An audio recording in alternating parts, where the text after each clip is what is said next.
Infest the Rats Nest, my favorite King Gizzard album, the one whom I love the most, my one true love. I don't think anything could ever come between us.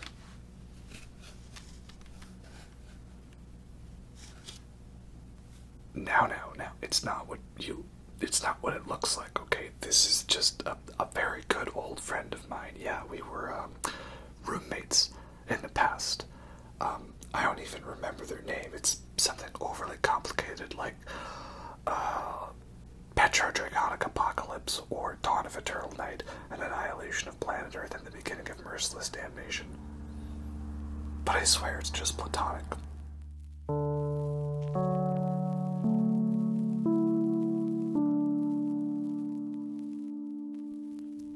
Hello everyone, and welcome to the ASMR review show.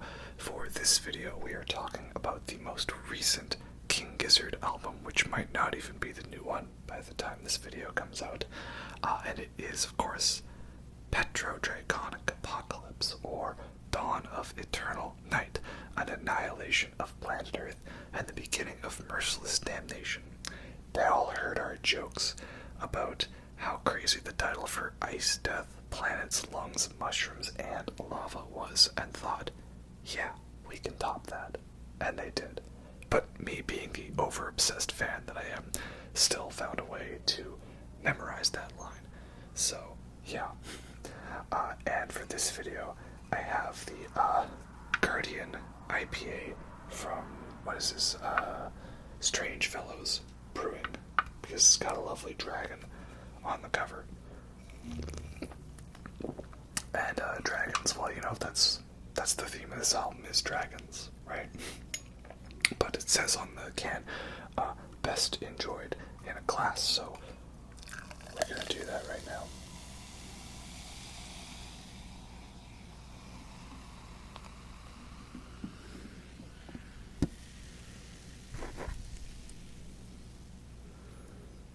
Oh yeah, very nice.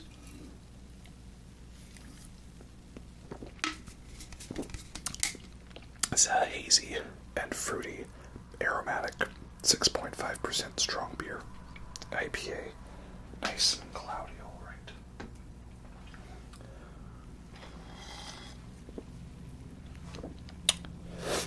Yeah, that's a good one. That's our beer for today. Before we get into the video, though, you may have noticed a lack of uploads. Why? I've been a little busy with life stuff. Good life stuff, though. And yeah, there will probably be a lack of videos for the next month or two, because I am busy with things. But those things shall be revealed to you.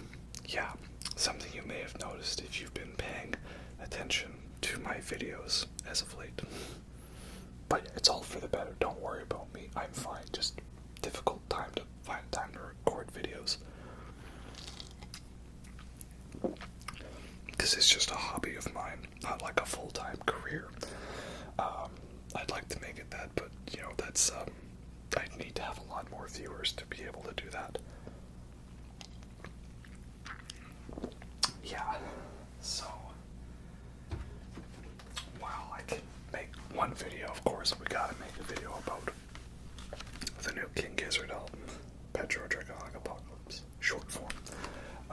Once again, came in this cardboard sleeve, because they don't have the plastic ones anymore, and it's very nice and, you know, stylized. I like that they've added the fancy art to it.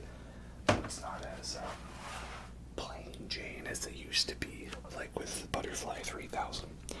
And then I love the cover because, I don't know if you can tell, but it's actually got layers to it.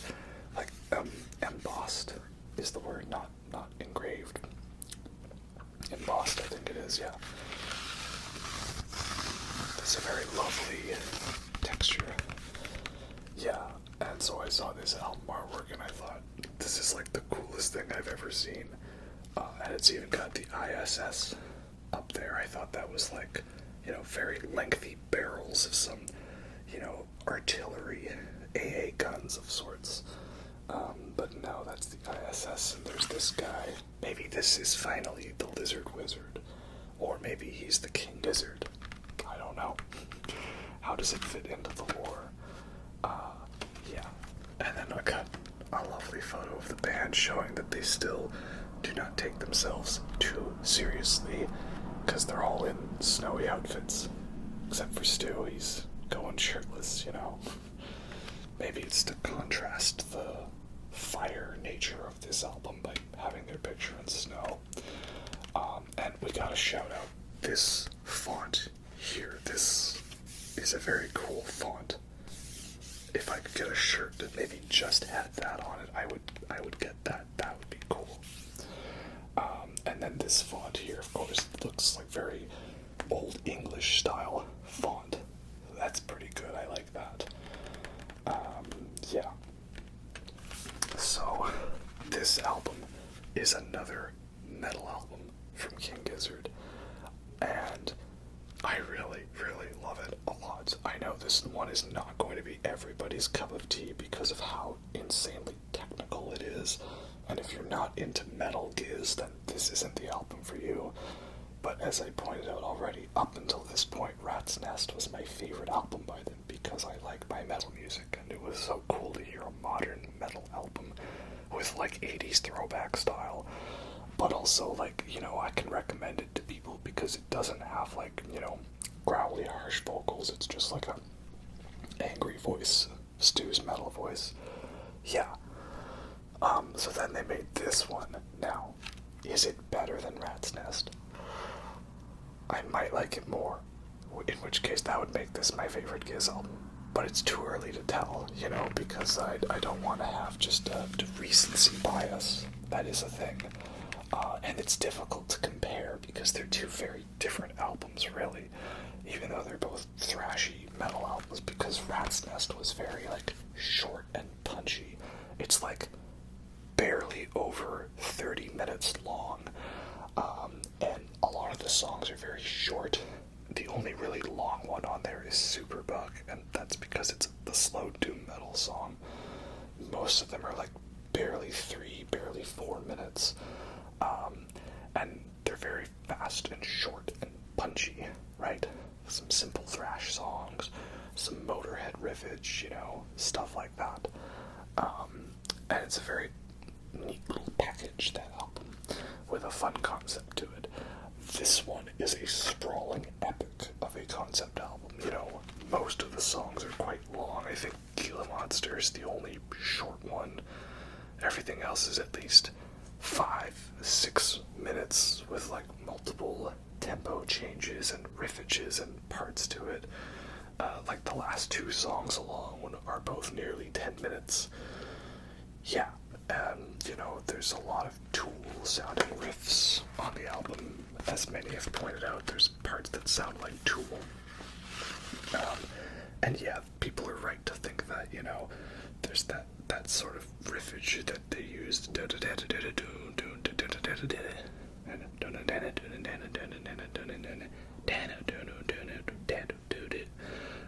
And the trumpets too. Cavs is really getting into his like little roto toms and his very tom drum fills and all that stuff. So yeah, that's the very Tool inspiration in here. They don't have a trademark on those riffs, but it's just they're one of the most popular bands that does that. Just like how Meshuggah does not own the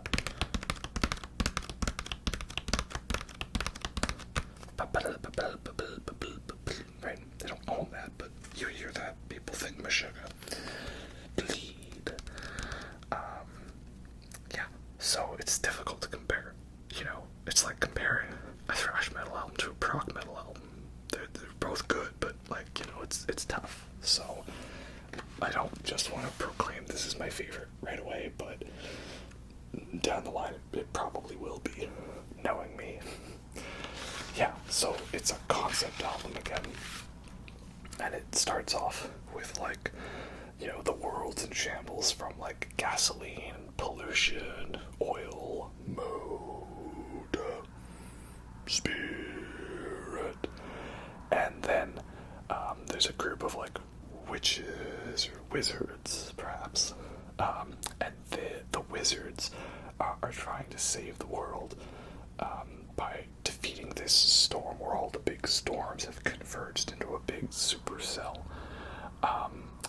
And so they try to do the spell, but the cat distracts them because the cats are evil, of course, and it causes them to fire the spell at a little lizard, and the lizard is hit by the wizards to become the king. Gila. Not a gizzard. There's no gizzards in this one. We were so close. There was kings, lizards, and wizards, but no gizzards. But there is a Gila, and it's spelled Gila.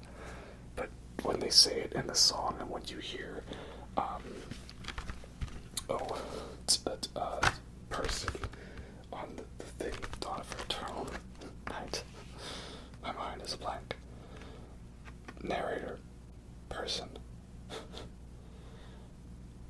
Oh my god. You know what I'm talking about. Narrator from Murder the Universe. It'll come to me. She says, my pet Gila Monster. It's like a halfway between a G and an H. Which there is no halfway, because those are the letters next on the alphabet, right? Gila Monster. Leah Senior, yeah. It would come to me eventually. Leah Senior is on the bonus track on this album, and that is good. Couple side notes as well. I saw King Gizzard again, and it was awesome. I went to the third night of Carnation Farms tour. I would have gone to all three, but I've been trying to cut down on the concerts and spending because there's another thing I've been spending lots of money on. Very important plans for the future, so I was cutting down on the concert budget. I only went to night 3, but it was a real good night. So yeah, I went down to Seattle for that. Got up nice in front row, so I was in front of the pit, right up front by Cookie's side. And yeah, it was such a great show. They launched off with a bunch of microtonal stuff, like Doom City, Anoxia, and a big epic version of Straws in the Wind. And then they went into some thrash metal stuff, and they did Hell and Converge. That was amazing. I was talking with a random person there, and they were saying like, oh yeah, I've been waiting to hear Hell for so long. And then they pulled out the metal guitars, and Joey just practiced a quick little we're like, oh, and also for microtonal stuff, we got the full-length KGLW, which is good, because at the Vancouver show last year, they only did the intro. I'm like, oh, why you tease us like that, man? But here they did the whole thing, and it was glorious. And then they went into a very epically long version of Slow Jam 2, which again nicely complemented the Vancouver show, because they did a long version of Slow Jam 1. So now we've got both slow jams. That is good. And then we had a whole bunch of standard tuning songs, which included a big chunk from Nonagon, right? Evil Death Roll, Invisible Face, and Wah Wah. And then they went from Wah Wah into the river, amazing, and then from the river back into Wah Wah for a bit, and then back to the river. The only thing is they were running short on time. You could tell because of curfews and stuff, and venues are so strict about it these days. So they cut the end to the river, that part where it goes into 4/4, down, down, down, down, down, down, down, down, down, down. They didn't do that part, unfortunately. But they had already jammed it for like 20 minutes, so that's okay.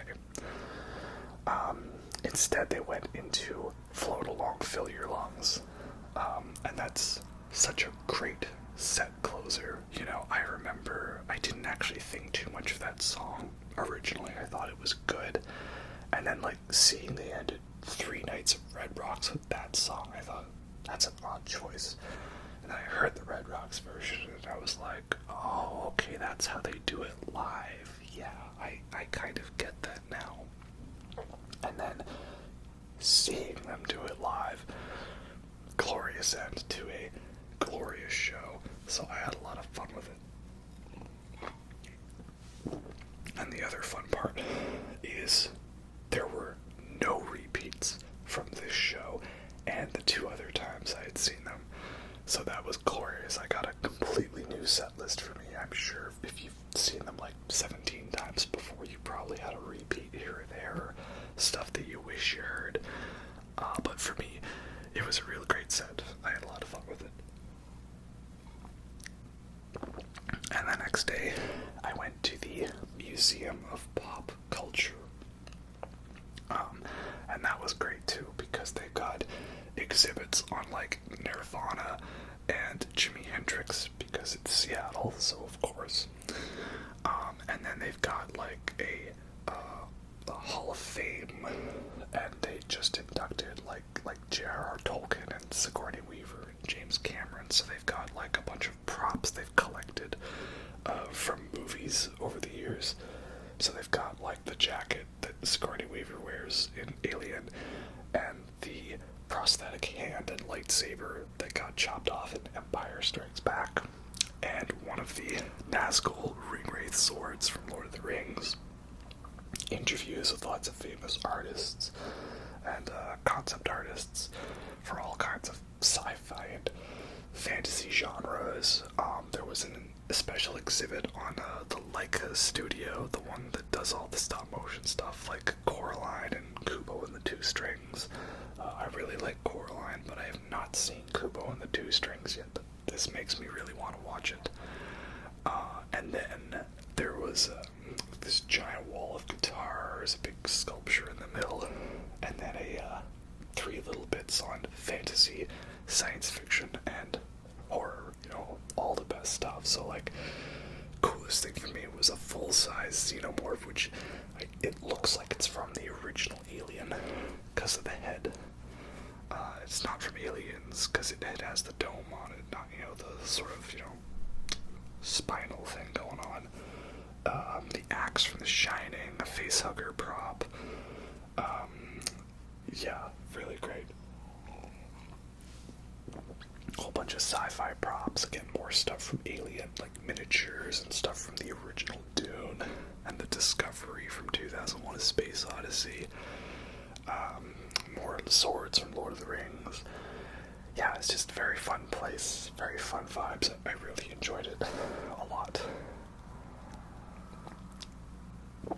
And I would have talked all about those right away, but I wanted to do it when my record showed up, and the post office just took a real long time. And then of course I ordered the one variant, Flamethrower, that they took extra long to deliver. Of course. But yeah, let's get going on the album. Now I'll show you the inside sleeves. It's not much for artwork, it's just lyrics and font and writing credits and all that jazz. And then the record itself, yeah, I got the Flamethrower version, which is kind of a nice sort of yellowy, orangish swirl together, like fire. I thought I meant to get the Eye of Gila version. I don't know, they didn't really show you any photos. They were just like, it's a mystery. So yeah, that's what the record's like. Real cool color. Yeah, so let's go track by track, because I don't know if I have a favorite one. They're all so good. Kicks off with Motor Spirit, kind of the overture for the album. And again, we're in drop B, and lots of good heavy Tool riffs. Thrashiness, it's fast, and there's 3 different parts to the song, which is great. One complaint I've heard about the album is it's not as big and catchy for lots of choruses, because it's a little more complex and technical. It's not just simply verse, chorus, it might be verse, chorus, bridge, chorus again, then another verse, then a guitar solo, then another verse with a completely different riff, and maybe another chorus. It's kind of all over the map in the structure, and there's a lot of lyrics, very lengthy, wordy passages. messages, which not everyone's going to be a fan of. But I like it. And again, so many great moments in Motor Spirit. The first bit's thrashy, the second bit's kind of Tool sounding with all the little roto-tom bits, and then there's some good heavy chugging doom metal stuff at the end, you know.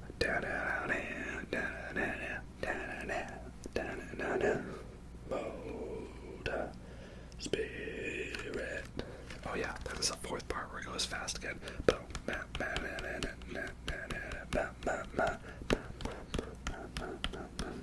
Yeah, the band, it's so epic. They really just wrote one of their best songs and opened the album with it, and then just kept the quality rolling from there.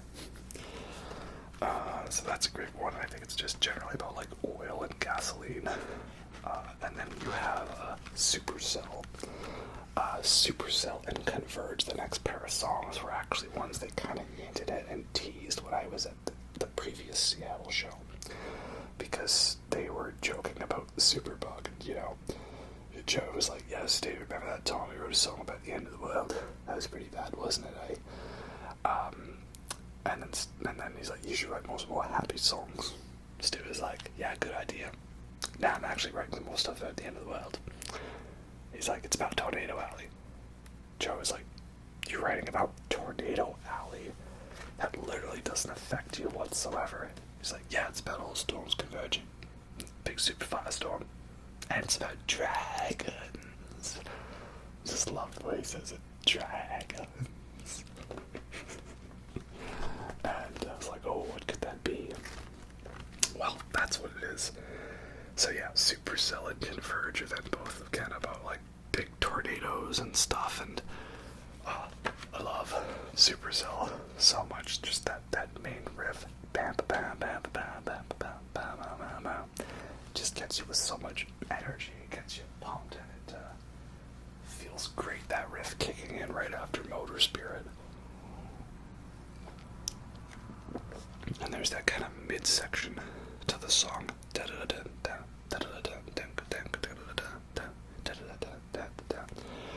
Something about that and the lyrics talking about tornadoes gives me very Voivod Killing Technology vibes, because there's a song called Tornado on there, and that's also got multiple parts, and it's 6 minutes, and it's a thrashy song. So I don't know if the guys in Gizz are Voivod fans, but I am, so I'll make that connection. Which is good. And then that's followed up with Converge. Again, even more complex, thrashy stuff. These ones are now in C sharp rather than B. Most of the songs are either B or C sharp. And there's some F sharp riffages in there, but tuning wise, we're talking. And there's a real great bit in Converge where it goes, you know, up a step to E flat instead of C sharp. And it's funny how that's also D sharp, but there's certain notes, I don't know why, maybe it's some kind of, you know, my brain neurodivergent thing, whatever, but it's like calling it E flat seems right, calling it D sharp seems wrong, calling it D flat seems wrong, calling it C sharp seems right. You follow me? Like, I don't like saying B flat, I like saying A sharp. I don't say G sharp, I say A flat. Like, there's just certain notes where it just feels more right to say it's a flat note rather than a sharp of the previous note. You get me? It's like the people that have to have, when you're eating and you have different forks to choose from, you've got to have that one fork, because if you don't, that's just wrong, you know? Like, that's me. I've always got to have the big fork, not the small fork. I'm that kind of guy. Anyway, random thoughts. The bit in the middle that's in E flat or D sharp is really good and gives me very Motorhead vibes. Or it's almost like, you know, thrashy Smoke on the Water.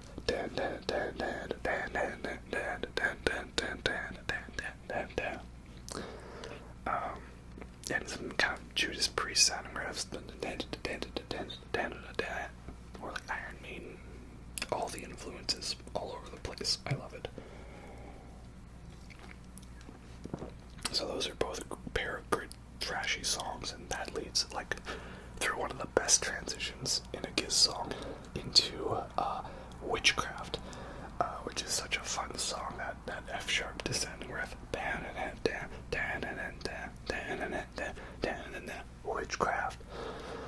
And that gets us our first woo on the album. I was a little worried, 4 songs in and not a single woo. But we got plenty of woos in that song, so we're good now. Yeah, it's another fun one. Some kind of tapping sounding riffs. Kind of gives me Machine Head vibes in that one. That one's also good. I think it's funny, it's a concept album where the whole story doesn't really get started until like the 4th song. Because right now we've kind of had songs like setting the mood, okay, there's oil, there's gasoline, there's fire, environmental destruction, lots of storms, big tornadoes, a la Mad Max Fury Road style.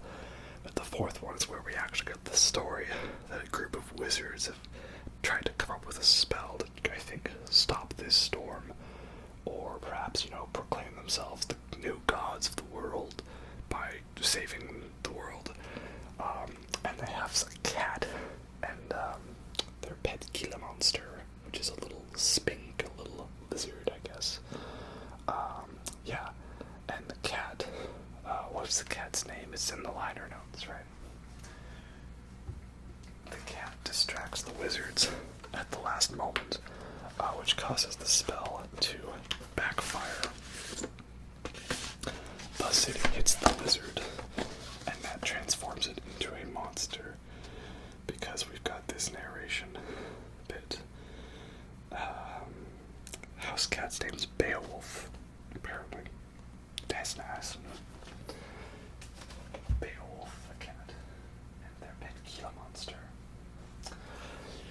Yeah, so that spell hits the lizard and transforms it into a monster, so it becomes King Gila. King Gila and the Lizard Wizard. King Gizzard and the Lizard Wizard. And also, we finally got a King Gizzard album where Stu says Lizard Brain. I appreciate that reference indeed. Fruity and hazy, very nice. Yeah, so then that one then leads back into a drop B song, Gila Monster, the first one released. And yeah, this is where the lizard starts becoming giant and consuming the humans, and with each human it eats and destroys, it becomes more and more powerful. Yeah, great fun stuff. It's probably the most straightforward one on the album, which is why it was the single. But even then, it's still got some very technical sounding parts and some riffs that sound like they're in 5/4 or like 11/4.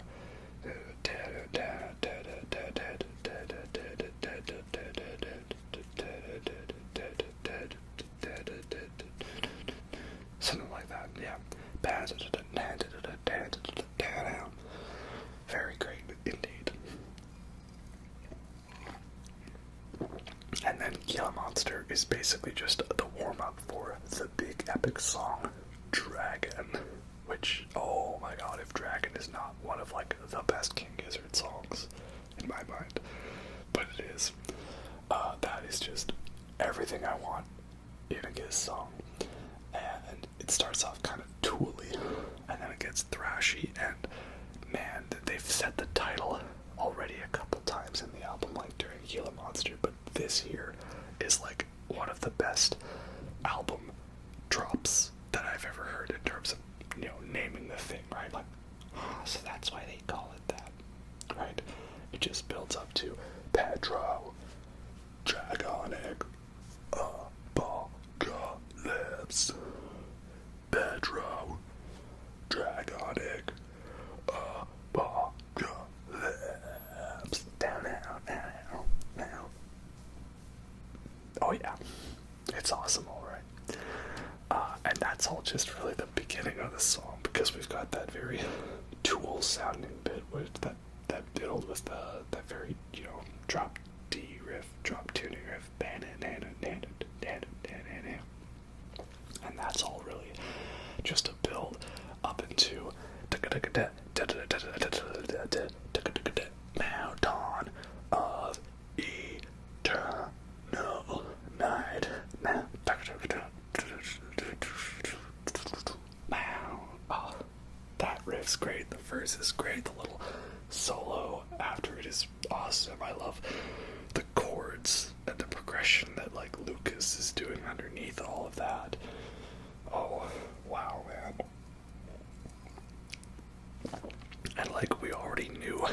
from the last couple albums how good of a drummer Cavs had been becoming.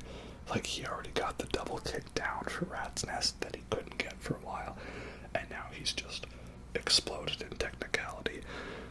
Part of me wonders, is that because he's the only drummer, they don't have to think about what him and Eric would have been doing live together. Now he can just go full force, like he's Animal, and they let him off the chain. He's just like, yeah, drum battle, yeah.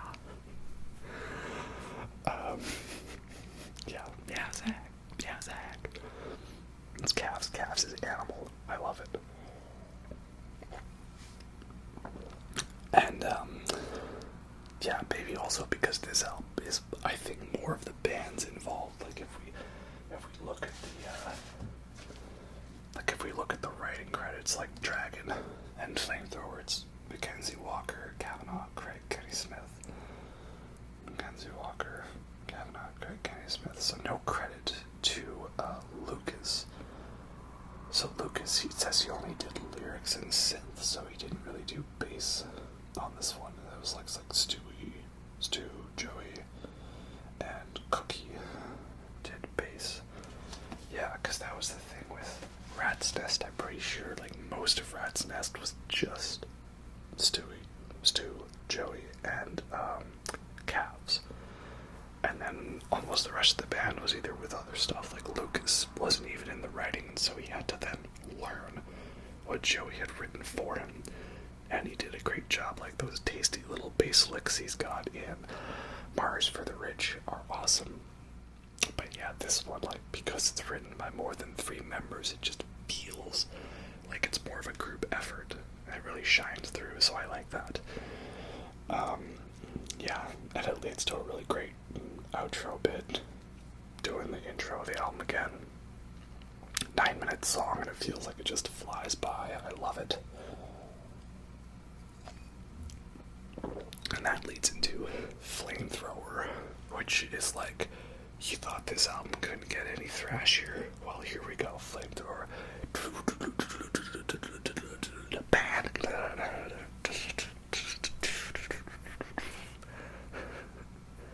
Oh, lyrics to it, man, it's great. I wish I could listen to this album on the ISS, that would be fun. But also, if those guys on the ISS heard the album, they're kind of like, this dude have something against us, you know? Like, now the lizard becomes like Godzilla, but then he becomes Mecha Godzilla, and he goes and he crashes the ISS and destroys the Earth, and now he's the ruler of the Earth, I guess. Like, yeah, I love it. What a fun album. More of the nerdy, over-the-top stuff, you know? Like, now I want some more fantasy D&D stuff, like Murder of the Universe. That was good. Yeah. So Flamethrower, it's just the first 3-4 minutes is the main song, where it's just thrashy and punchy, and like, I definitely, the first time I heard that riff, where it's just like the drums are just and it's the guitar going I definitely made like the nasty face, you know, when they bring in the riff and it's just nasty, just nasty riff face. Yeah, this is great. See, this is why this might be my favorite Gizz album. It's like, I feel like they made this one for me. Like, everything I liked about the band and what I wanted them to do, they did. Nerdy concept album about apocalyptic stuff or the end of the world, thrash metal, proggy, Tool inspiration, long songs, polyrhythms, and also on the vinyl, a spoken word track. So yeah, I'm hella biased on this one, and I'm okay with that. And the interesting part about Flamethrower is it stops at 4 minutes and it goes into something completely different. It's this final build that goes on for the last half of the song, and it just keeps going and building, and as it builds it gets more and more sort of synthetic sounding. It makes me think of the transition in Acarine, where it marks this shift into a very synth-heavy part of the album, and then all of a sudden we get to Psy Boogie that's completely synthetic after it was all, acoustic and boogie and harmonica at the beginning of the album for Fishing with Fishies, that is. It's a very fun transition over the album as Hondayumi is transformed from Boogeyman Sam into Psy Boogie, or whatever it is on the Gizz verse, I can't recall. But yeah, this build, that riff, it becomes more cybernetic sounding, perhaps transforming the lizard's transformation into this Mecha Godzilla being, like we see in the music video. And we get more final cries of, Moda Spirit. Kind of bringing it all back around, bringing it around down. Yeah, so that's good. And this makes me speculate there was this talk about the 20, this is the album 23, right?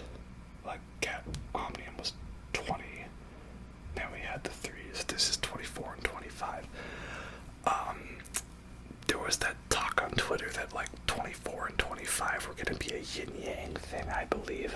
So perhaps this is that the next album is going to be very synthy and chill, perhaps in an inverse of Fishies to Rats Nest. And perhaps if we put all 4 of them together and make some kind of an album artwork, that'd be interesting to see. I'd like that. But yeah, so perhaps it's going to transform into this more synthetic album, and maybe if we line up the album covers, it'll make a big picture, because you could line up Fishies and Rat's Nest kind of to an extent, and I feel like this one we can kind of line up with Fishies a bit. So maybe that last one, it's going to be a big square. That'd be pretty fun. But we'll see,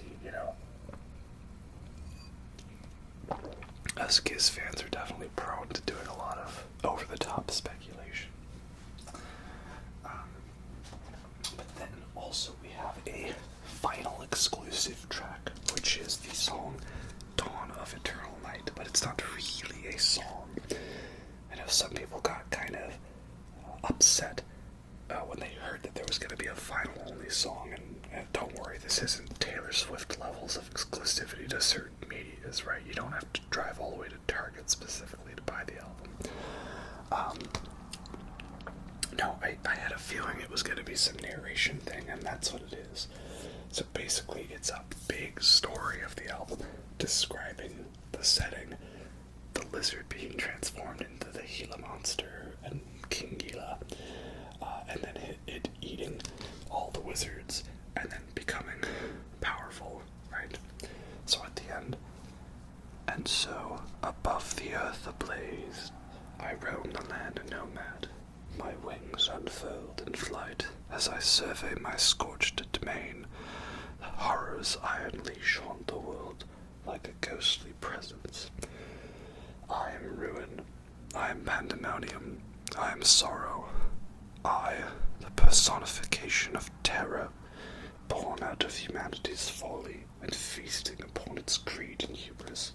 The storms rage, a never-ending deluge. The fires burn with devastation and magnitude. I set the kindling, and I fan the flames. The few remaining humans can only hope to hide and wait for the storm to pass. But there is no escape from me, and the storm will never pass. I am everywhere. I am the reckoning. I am the dragon. Cold black cloud chokes the earth. My flame is the only sun. One by one, all of the living creatures of planet Earth will make their journey to the land of the dead, until I am the last one standing. Dawn of Eternal Night. So yeah, it's a pretty cool bit, very fun little thing. And I understand being annoyed it's a vinyl exclusive, but it's not one I'm gonna listen to as part of the album, It's basically just to fill out the fact that they only had 3 sides worth of music. The other thing they could have done, perhaps, was do an etching on side 4. I like when bands do that, because they're not needlessly stretching it out to like 4 sides. Like, can you imagine if they had done Dragon by itself and then Flamethrower by itself? Would have been a little annoying. But now, as it is, you've got a pretty decent balance of music over 3 sides and a fun little exclusive final track. So that is fun indeed. And yeah, those are my main thoughts on the album and my life story of what has been going on. I really love it a lot. Honestly, I don't know how Gizz is going to ever top this album for me. I was already surprised they managed to top Rats Nest to a certain extent with this album. It's not really Rats Nest 2, but it is. We always wanted it, we got it. I'm so happy. But again, I'm very biased, right? So if you're not into Metal Gizz, this one was a review. I get it. And if you thought it was a little too out there, as opposed to the simplicity of Rat's Nest, I also get it. But, you know, I've been listening to this album so much, it almost feels wrong that I listened to it that much. And I have no doubt this is going to be my favorite album of the year. And I have no doubt that this will end up being my most listened to album of the year. I'll be very shocked if it's anything else. So we'll see. Yeah, again, this is PetroDragonic Apocalypse, or Dawn of Eternal Night, and Annihilation of Planet Earth, and the Beginning of Merciless Damnation. Trademark. Yeah, what a fun title. Love it so much. But yeah, that's the new King Gizzard album.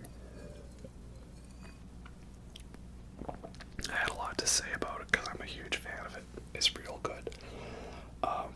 But yeah, probably won't be too many videos for the next month or so, okay? Because I'm going through some important life moments, if you understand, some very important things, which there will eventually be content on.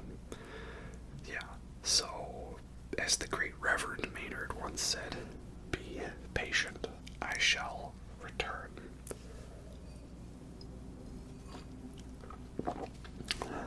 Yeah, that's about that.